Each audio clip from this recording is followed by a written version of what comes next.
আসসালামু আলাইকুম, আমি অপু বিশ্বাস। এখন কিন্তু আমের মৌসুম। আর এই আমের মৌসুমে কিন্তু প্রত্যেকটা বাসায় আমের টিপ চলে আসে। আমার কাছে কিন্তু 10 কেজি, 20 কেজি, 30 কেজি না, পুরো 100 কেজি আম চলে এসেছে।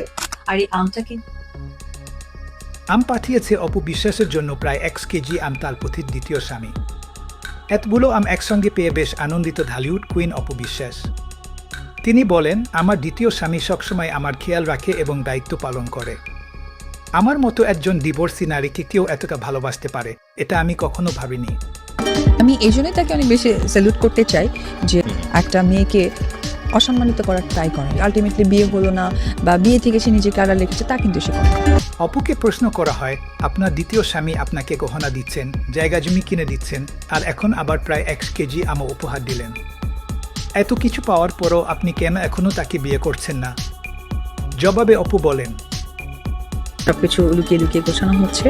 তো ফিক্স করা হয়েছে তার বাসা থেকে তার বাবা মা কবে ফ্রি হবে এবং আমার পক্ষ থেকে লোকজন কিভাবে তৈরি হবে, ঠিক সবকিছু মিলিয়ে এমন একটা দিনক্ষণ দাঁড়ানো।